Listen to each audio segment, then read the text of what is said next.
And we're ready on the Web Insurance Countdown to kickoff on 1150 WIMA. Todd Walker here, Jason Aldrich, Mike Miller, as we get to week 11. And a very good field for Allen County. 5 teams in the playoffs, guys. Just the third time that's happened in the history of the football playoffs. So plenty of teams to talk about and reflect on what to this point have been very successful seasons. And we start with the team we'll be covering tonight, the Elida Bulldogs, an 8-2 season. Last Friday night, of course, it was cold, it was wet, it was windy. It was a tough night for offenses and throwing the ball and really for doing much of anything, frankly. Elida gutted out a 17-6 defensive slugfest over OG. They squeeze in the playoffs, and now they get a shot at the King. They get to take on Trotwood Madison, who's won this region 7 years in a row. Tall task for Elida tonight, Mike. Well, it is, Todd. A very tall task. But, I think some of the advantages some of the things Elida will have going for them, they got a veteran coach. Bill Speller's been down the road and understands the postseason, that sort of thing.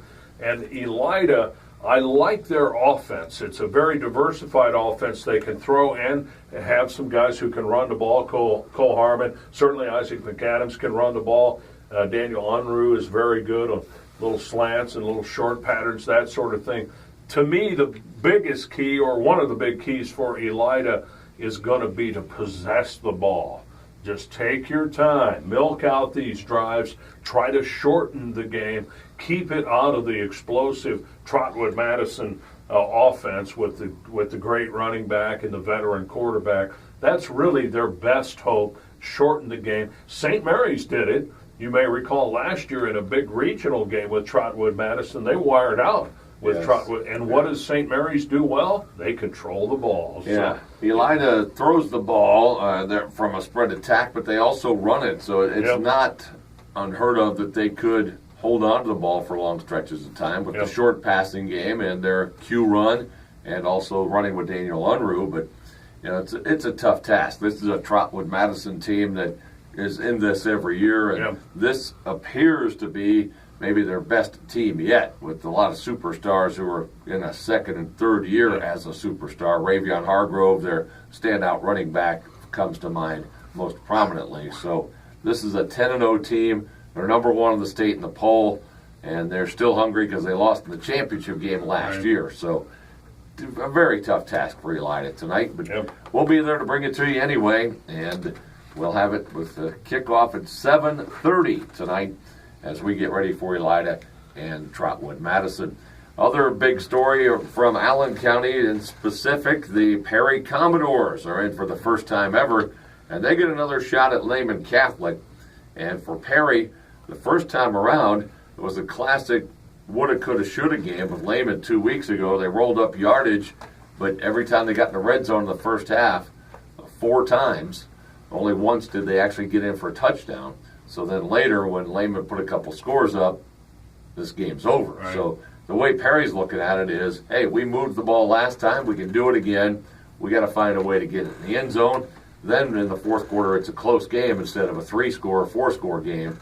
We can stay in it. Maybe we can win it.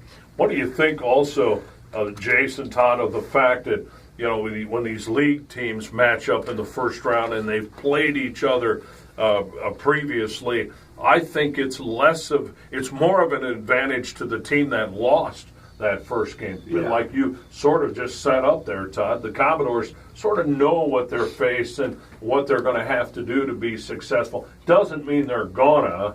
And the other interesting component with this game, it's a true neutral site because the Sydney facility is busy with the Sydney High School team going to play there. So I think that's another plus for Perry, but admittedly still an underdog against Lehman Catholic. Clearly, and I think it does help Perry because Lehman was the best team on their schedule. Maybe Spencerville early in the year. Right. But Perry got on a nice roll, and playing Lehman gave them an idea of what they would need to do in the postseason. And frankly, they came up short. But it could be a good learning experience and moving forward now. Most of the time, if league foes match up again, if they're both really good teams, you'll see the results will get flipped. Yep. The same thing in basketball, when you see a lot of times leagues play double round robin. Yep. It's hard to sweep, no matter what level it is. So we'll see how that plays in. And there's also that aspect of the favorite almost sort of mailing it in, thinking, hey, we already crushed these guys once, so this is going to be no problem. Right, and there's something to that sometimes. Absolutely there is. So Perry and Lehman Catholic tonight, again, that will be played at Piqua. Good luck to the Commodores. And, I'm going to have to look this up, but there aren't that many teams that haven't been in the playoffs now after all these many years in the expanded fields. And Perry, the last team in Allen County to earn their first ever playoff berth. So we congratulate them. No doubt. Lima Central Catholic's back in the mix, and they get a home game. They take on Dayton Christian tonight. T-Birds will be glad to be home, guys. They've been on the road the last 3 weeks, including up at Gilmore Academy last weekend up in Northeast Ohio. Good to have the Birds back, and really a bit of a surprise after a 2-8 season. I think everybody thought they could be better. I knew they had some young talent coming up, but a complete turnaround, a 9-1 season. Their only loss coming to Delphos St. John's early, and they turned it around and been steamrolling people. So good season for Lima Central Catholic.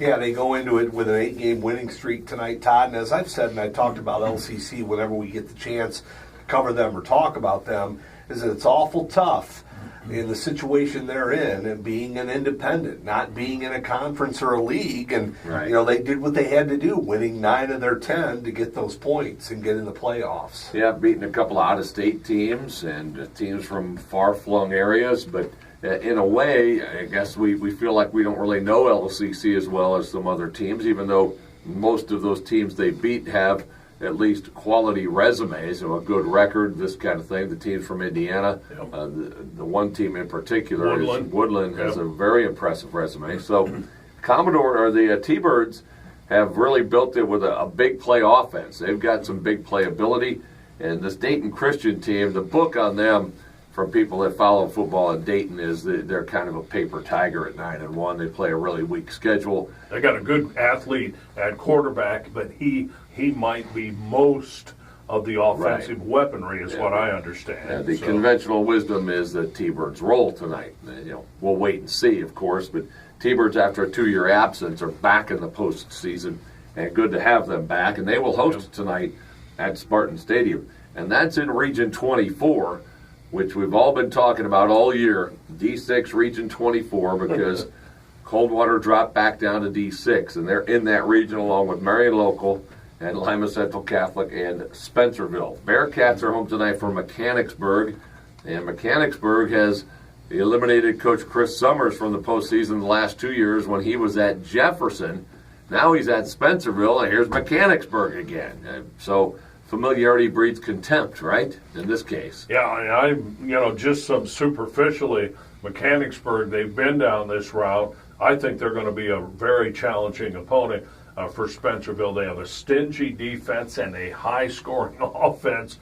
You put those two together, a lot of times it adds up that you win the football game. But Spencerville really has been strong for about 2 months now after early season hiccups. So this is probably one of the better matchups of the night, quite frankly. And, boy, good luck to the Bearcats, because still, when you're taking on a team that has been down the road and it has expectations to win like Mechanicsburg, that's very challenging.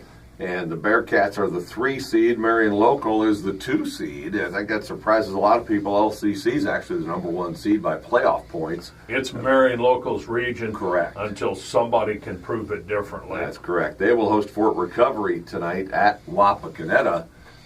Apparently the field at Booster Field got torn up, so Marion Local will host at Wapakoneta. And then Coldwater takes on Tip City Bethel. So if the chalk holds, it'll be LCC Coldwater next week and Spencerville Marion Local next week if the top 4 seeds win.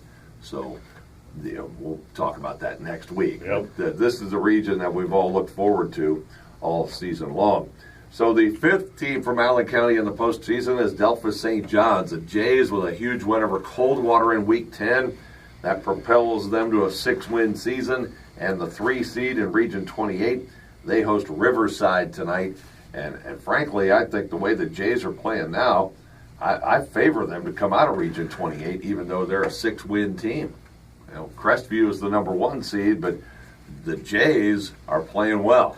Well, they are playing well, and they've been through the fire, Jason, as you know, in that Midwest Athletic Conference.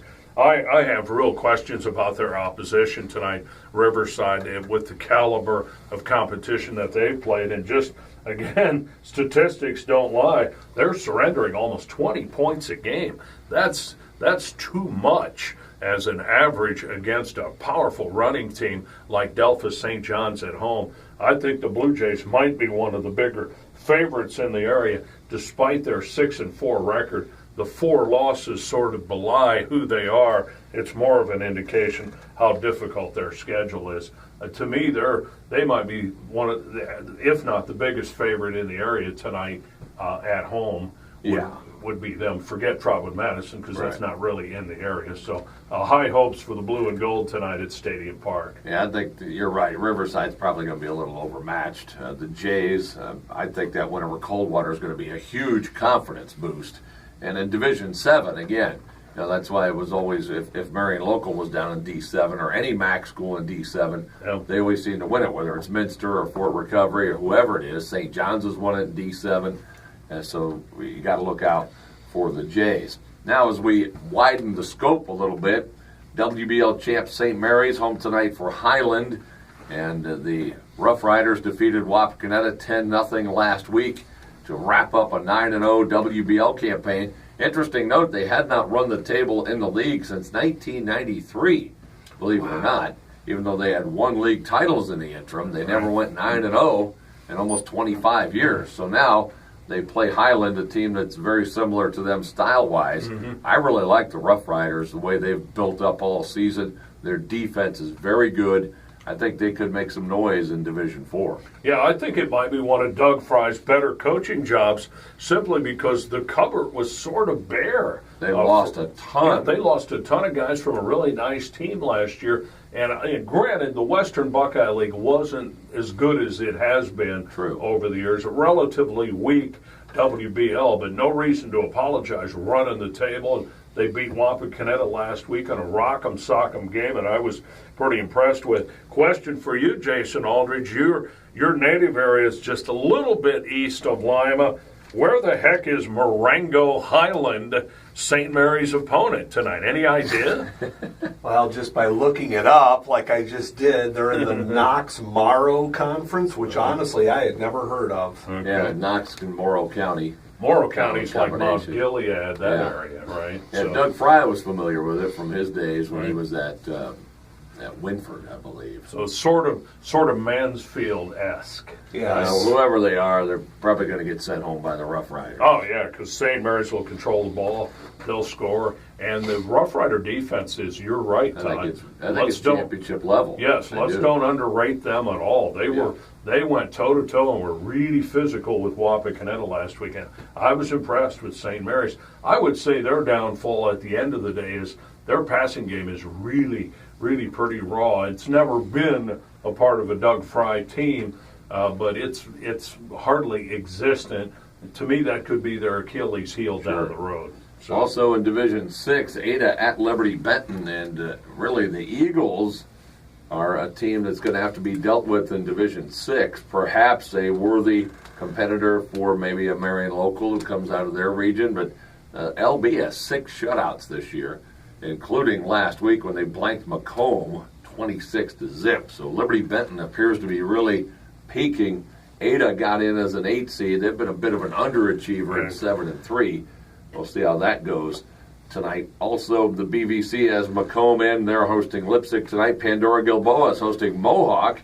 Good luck to the Rockets, who technically do dip into Allen County a little bit, so you could say Allen County's got 6 teams in the playoffs. Question for Pandora Gilboa. You were talking earlier about Perry finally broke through. Right. The Rockets have been to the playoffs before. Oh, they've been a ton of times. Yeah. Yeah, I think Really? Yes. this is their 9th appearance, actually. Pandora Gilboa. Yes. Must have been the 10 years I lived in Indiana. Well, it was 96, 98, 99, 2000, 2001, Yeah. 04, 08, 14, now 17. Right, almost all of those I was gone that time period. So they had a good run in that 10 years. Yes, they did. Late 90s, early new millennium, they Yeah. were pretty good. They were indeed, and the Rockets this year, Coach Matt Hershey at 8-2, are in again, and really a lot of area teams. But unlike a lot of years, we don't have a great feeling about people making a deep run other than Marion local. And I guess St. John's, but in the big school divisions, it's pretty well. We got to figure they're going to be one and done almost. Yeah, I don't think the MAC is going to have the kind of seasons they've had previously with multiple teams moving forward. Well, they that can only get two because they don't have a D5 school anymore. Right, they're not spread out like Right. they have been. You're exactly right, but I don't think they have the teams in terms of caliber either.